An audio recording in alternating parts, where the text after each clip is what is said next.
Hello mga friends! Welcome back sa aking channel. And today, we are on our way to Boracay! Ay, nakalimutan ko palang sabihin. Don't forget that God is good all the time.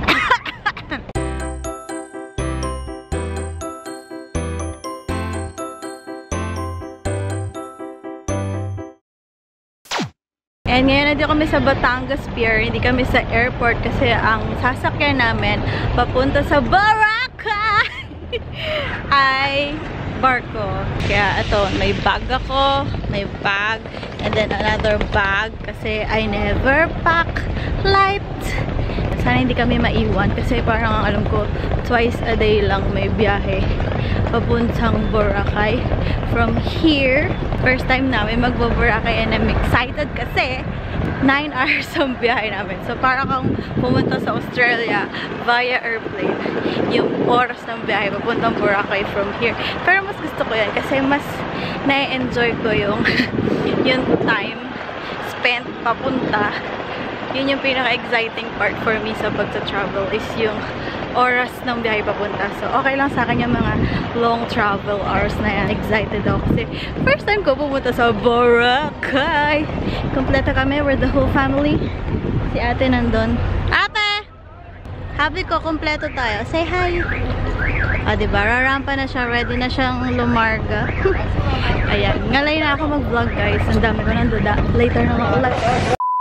Sa wakas, nakaupo na kami kasi kanina sobrang daming tao. Nakakain na rin kami. Siya, nakain pa lang.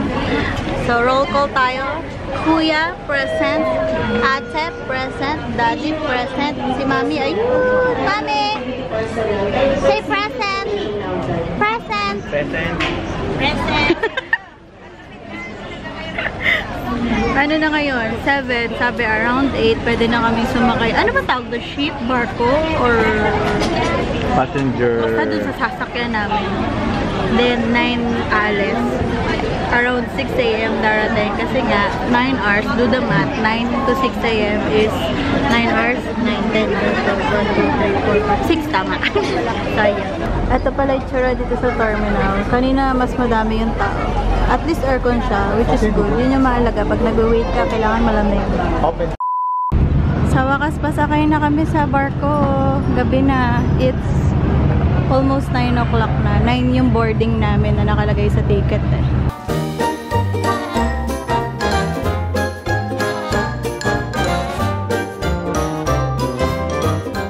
So, nandito na kami sa loob. And ganito pala yung tsura dito. Para kami nagka-camping.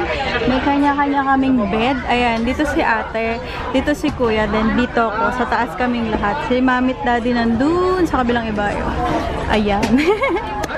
Nakakatuwa naman tong experience ito. First time kong sumakay na barko na may ganitong cabin effect. Ito yung maleta ko. And then, kukunin ko yung chinelas ko kasi naka-shoes ako. Mas okay mag-chinelas sa ganitong eksena. Ayan.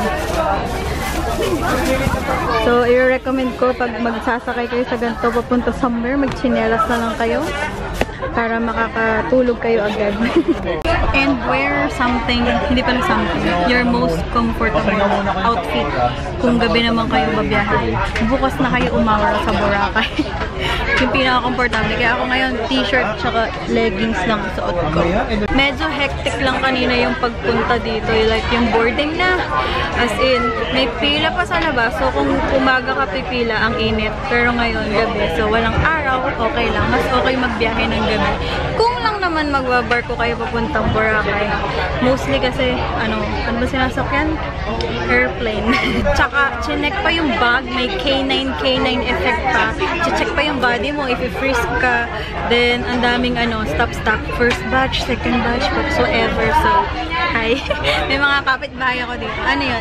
Iba-vlog ko daw si Kuya. Siya nag-drive sa amin all the way here from Laguna. Siya ang driver namin. Very good boy. And ito mga kapitbahay ko. Hello! Ito naman sumama sa vlog. Ito, magkapatid sila. Katabi ko dito. Hello! Buti na lang may ilaw dito sa So, may very good lighting ako ngayon. And merong pilang nagaganap ngayon para daw sa kumot. So, akala ko walang kumot. May ipoprovide na kumot at unan. Kasi ito lang ang meron ngayon. Ito. Kung ano man yan. Tapos, ito yung buong bed. Yan. Double deck siya. Ayan. Ganyan lang. Pero, syempre, may dala akong mga stuffed toy ko. Si Sassy kasi to. Then, another Sassy. Ito yung buong dala ko. Dalawang stuffed toy. Isang bag para mayroong akong lalagyan ng gamit. Ito, bag for my toiletries pa lang yan. Then, ito na yung mga damit ko. Ang dami, diba? Another tip, kapag gantong mahaba ang biyahe, download nyo na lahat ng gusto nyo mapanood. So, nag-premium ako sa VU. Kung hindi nyo alam yun. Up to kung saan makakapanood ako ng mga K-drama, K-variety. Nag-premium ako 90 pesos for 1 month. Ayan. Dinownload ko yung mga... Ay, ano ba yan? Dinownload ko yung mga gusto ko. Oh my gosh, madidelete. Yung mga gusto ko mapanood. Ayan. Sky Castle, yung pinapanood kong K-drama ngayon. Then yung mga K-variety ko is Running Man, All the Butlers, The Return of Superman. So, para mamaya, madami akong gagawin. Parang may nakikita ako nakasilip dito sa gilid. Ano ka name mo? Nate? Nathan po. Nate, ayan. Nathan. Nathan for long, Nate for short. Ito na yung pakumot nila. Ah, ano to? Cover to for this. So, ito na pala yung unan talaga. Then, ito yung kumot, color green. Bakit color green? Ayan, nakahiga na ako. Buti na lang may extra unan ako kasi hindi ako sanay lang. Isa lang ang unan. Yung ulo ko lang yung may unan. And ngayon ay 9 o'clock pala. 9 o'clock dapat ang alis pero hindi pa kami naalis. Si ate sitting pretty. Ano pala? Ano bang English sa nakahiga? Nakahiga na siya. Ate! Ate! Hindi picture. Picture ba? Wait lang. Matutulog na ako. So, kailangan ko muna maglinis ng mukha. Hindi ko kayang magtulog ng hindi na gagawa ng aking skincare routine. Nabulong lang ako kasi tulog na yung mga tao. Nandito sa bag na to yung mga skincare chenes ko. At saka ito. The next day. Good morning. Ano oras tayo gulising? Alas 4. Ayun, chikahan agad ako. Kasi mamaya kakain na kami. So, gumising kami ng mga around 4. Nagising ako kasi ang dami ng ingay dito. Tapos yung CR, ang pila. Alam niyo naman ng girls pag nag-CR. Diba? Hindi pwedeng hindi nagkakapila. Tapos yung boys, walang pila. So, ayan. Waiting na lang kami for our breakfast at 5:30. Ano oras na ngayon? 5 na nga ba o 4? 4 ata to. 4:55. Kasi hindi pa siya nakatapat na tapat sa 5. Kaya 4:55, 5:30 breakfast na namin. Makapaghilamos na ako and lipstick. So, mayroong nag-announce, EBJ Travel and Tours, proceed na po kayo sa Horizon Cafe for your breakfast. So, come on. Anong oras na? Maaga pa ba? Parang hindi pa 5:30. Hindi ko pa nga alam na kami yung EBJ Travel and Tours. Kasi madami kami, like 50 ata kami. So, breakfast time. Ito si ate, si mama, si ate, si kuya, and then ang aking father. Ganda ng view namin. Mukha namin. Ay, matamat pa yung view. Kaya pa, ang ganda. Ang ganda ng view namin. Mukha namin. This is our breakfast. Egg and hotdog. Ha? Hotdog. Ayan, it's officially the sun has risen. Maliwanag na. Yung sun nandun na, banda doon na siya. Pero hindi ko pa makapakita sa inyo kasi may mga tao pa sa harbor. Very sikat si sunrise ngayon kasi ang dami nagpipicture sa kanya. Like pa niyo yung artista. Ayan no! Hello, araw! Ang hangin! Oh my gosh! And over here is the very beautiful and blue sea. Blue sea. Ayan. Woohoo! Parang papunta lang tayo Mindoro. Hey! Ayan, mataas ang energy natin kasi nakapag-breakfast na tayo. Malapit na kami yung bumaba and then may sasakyan pa atang boat papunta sa mismo island. Pero malapit na. Pare, mag-vlog ka daw. Huwag mo daw kalimutan mag-vlog. Ito na oh, I'm doing it. I'm doing it, kumare. Hello, kumare. Ewan ko kasi si kumare. Hi, kumare.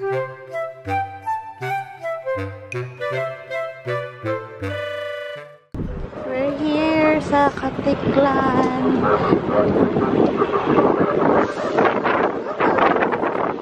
Excited ka na, ma? Mga first time magbabora. Ayan yung sinakyan namin to go. Ayan na si Daddy. Hello, Daddy! Ayan, nag-ano kami ng porter para sa gamit namin kasi ang dami eh. Ha? Ano ba yan? Isa ulit. Oh. Hindi, pag ganda-ganda Pilipino gaganon ako. Jalagang Filipino, yeah. Ayan, ito na yung Katiklan Jetty Port Terminal. May pila kami. Ewan ko kung anong ito pinipilahan namin. Ha? Ito na yung ticket namin for our bangka. Papunta sa Boracay mismo. Ito na yung sasakyan namin boat to Boracay. Oh my God! Oh, diba? Excited ka na, Otter? Excited na kumihe. Ito kami na wiwi. Kasakay na kami sa boat. Paano mo natin bubuhati po? What? Yeah, Marie. Love girl. Kapit na igi sa camera. Yeah. J-Mac Express. Parang bus lang ah.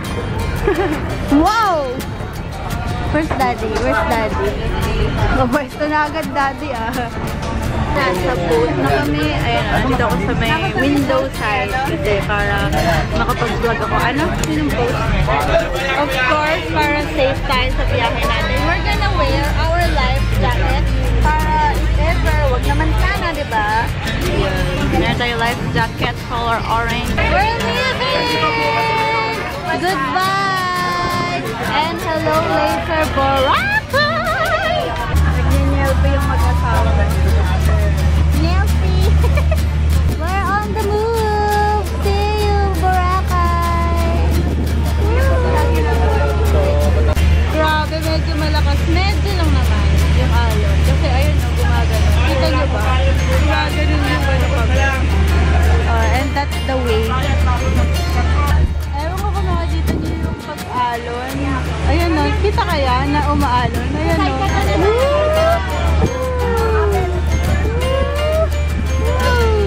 We're here. Ang bilis lang pala ng biyahe. Akala ko matagal.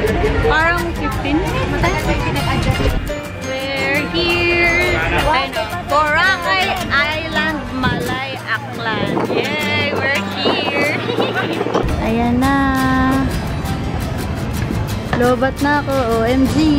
Wow! Oh my gosh, I'm like so excited. Boracay Island is now open for tourists. Yay! Ayun o, B-O-R-A-C-A, Boracay! Ayan na, yung buong kasama sa tour. Picture! After mag-selfie dito sa Boracay na napakalaking letters, magsa-tricycle daw kami or pwede ka mapunta sa Talipapa Station 2. Ayan, ganito sasakyan namin. Electric ano ata to eh. Electric. Apa. Talipapa Station 2 po. Talipapa Station 2. 200 pesos daw. Talipapa Station 2 po. Ayan. Isang grupo na kami. Family.